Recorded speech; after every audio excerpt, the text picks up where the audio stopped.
Hello dear students, इस video lecture में हम डिस्कस करने वाले magnetic field at the centre of A current carrying circular coil. एक करंट कैरिंग सर्कुलर कॉयल है हमारे पास, उसके सेंटर में मैग्नेटिक फील्ड कितना होगा।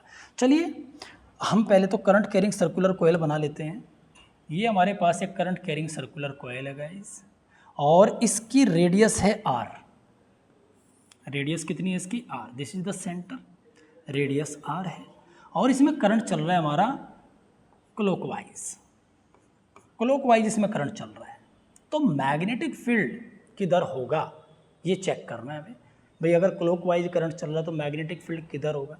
ठीक है, अच्छा, राइट हैंड थंब रूल से अगर कोई कंडक्टर सीधा है और उसमें करंट ऐसे चल रहा है तो राइट हैंड थंब रूल के अकॉर्डिंग मैग्नेटिक फील्ड कैसे बनना चाहिए इसमें? यस, जिस तरफ हमारी कर्ल, उंगलियों का कर्ल है, इस तरीके से बनना चाहिए, ऐसे। ठीक है, ये हमारे मैग्नेटिक फील्ड की क्या हो जाएगी? डायरेक्शन हो जाएगी। ये स्ट्रेट वायर में है।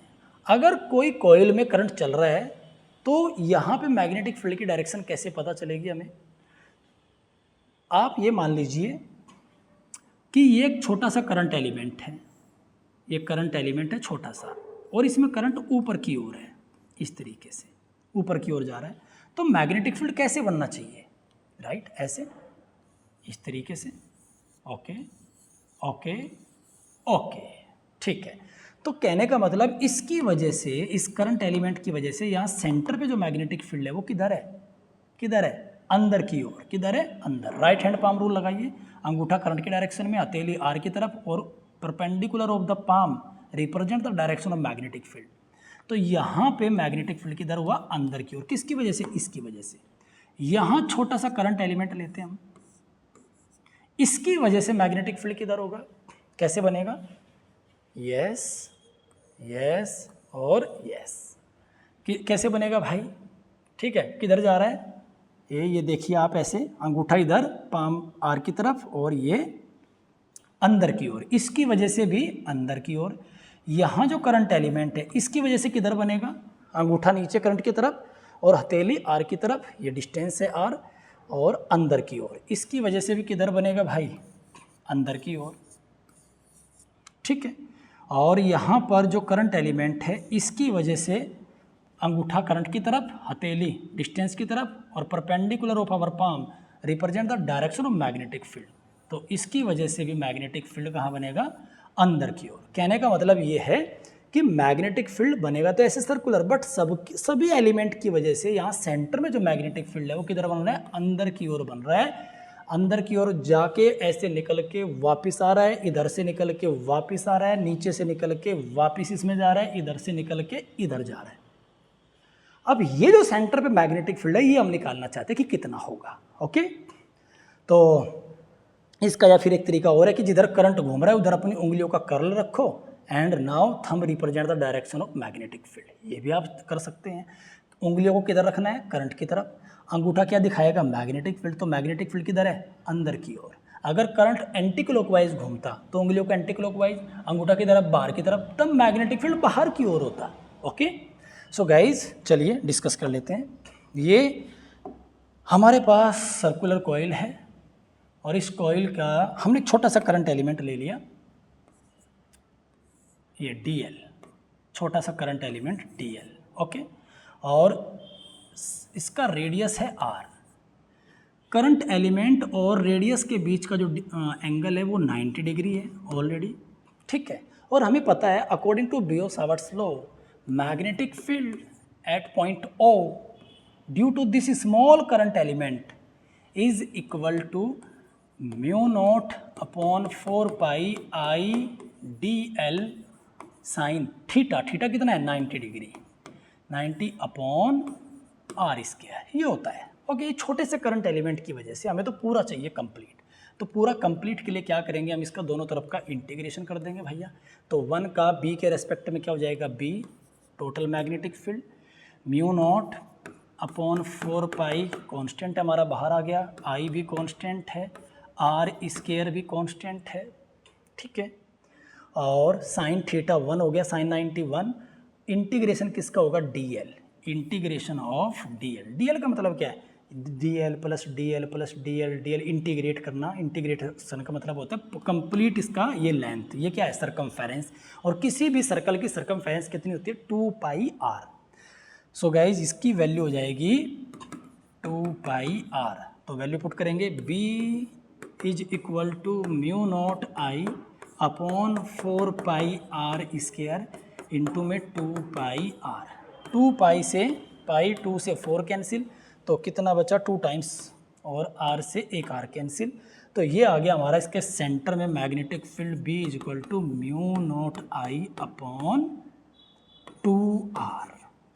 This is our answer. ये सेंटर पे इसका मैग्नेटिक फील्ड आ गया। ओके, अगर ये सर्कल हमारा पूरा ना होके आधा होगा तो क्या होगा? आधे का मतलब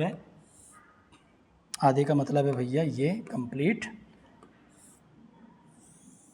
ऐसे हाफ हो, और ये पॉइंट हमारा O है, तो इसका जो डिस्टेंस है यहाँ से यहाँ तक का, ये पॉइंट भैया हमारा रेडियस R है, और इसमें करंट ऐसे चल रहा है। ओके, करंट कितना है I। अब इसकी वजह से मैग्नेटिक फील्ड बताना है, तो देखिए इसमें 3 सेगमेंट है करंट के। एक ये कंडक्टर है जिसमें करंट I चल रहा है, एक ये है और एक ये है।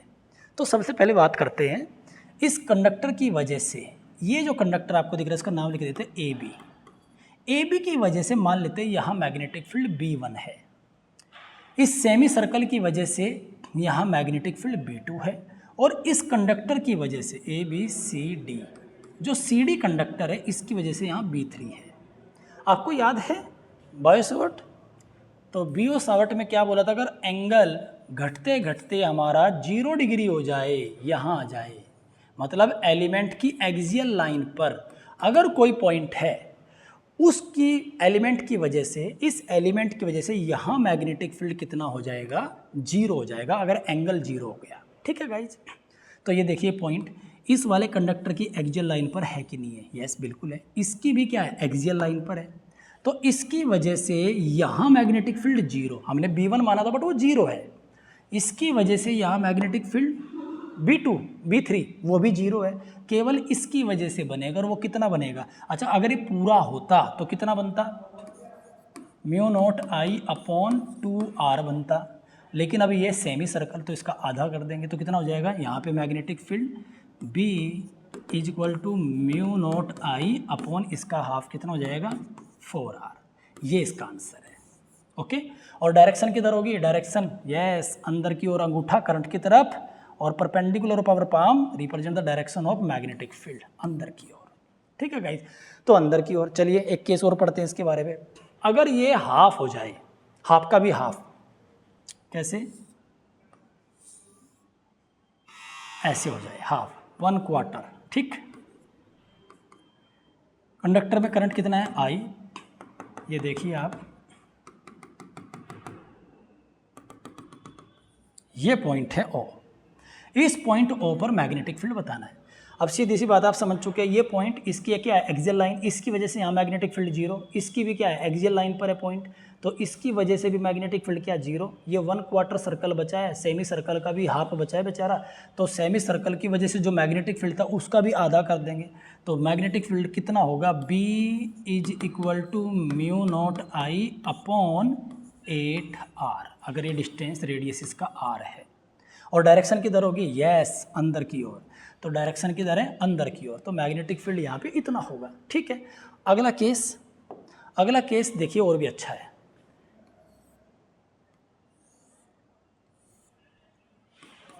ये एक सेगमेंट है, इसमें ये नहीं पता चल रहा हमें कि भाई ये सेमी सर्कल है, हाफ सर्कल है, 1/4 है, कितना पार्ट है हमें नहीं पता, लेकिन हमें इतना पता है कि इसका सेंटर के साथ जो भी एंगल बनेगा वो हमें मालूम है। ठीक है, ये एंगल कितना है इसका? थीटा है। ओके, थीटा एंगल है, और करंट कितना है इसमें? I। अच्छा मुझे बताओ, अगर पूरा सर्कल होता तो सेंटर पे कितना मैग्नेटिक फील्ड बनता? Yes, B is equal to mu nought I upon 2R, इतना बनता। ये पूरा सर्कल कितना एंगल बनाता है? यहाँ सेंटर पे 360, तो मतलब 360 एंगल की वजह से इतना मैग्नेटिक फील्ड बना। 1 डिग्री की वजह से कितना बनेगा? ये मैग्नेटिक फील्ड किसकी वजह से है भाई? 360 डिग्री, तो 1 डिग्री की वजह से कितना बनेगा, इसको डिवाइड कर देंगे 360 से, mu nought I upon 2r into में 1/360। ठीक है, 1 डिग्री की वजह से इतना बनेगा। अगर 360 की वजह से इतना बन रहा है और थीटा डिग्री की वजह से कितना बनेगा, इसमें थीटा की मल्टीप्लाई कर देंगे।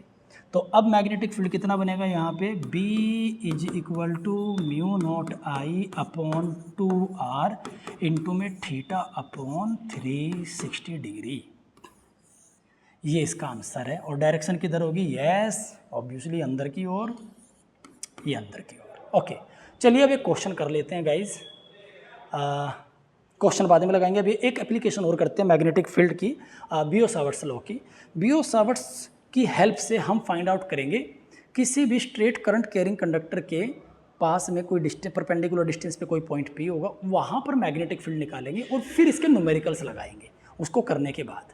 तो चलिए अब अगले लेक्चर में हम डिस्कस करने वाले हैं magnetic field due to a straight current carrying conductor.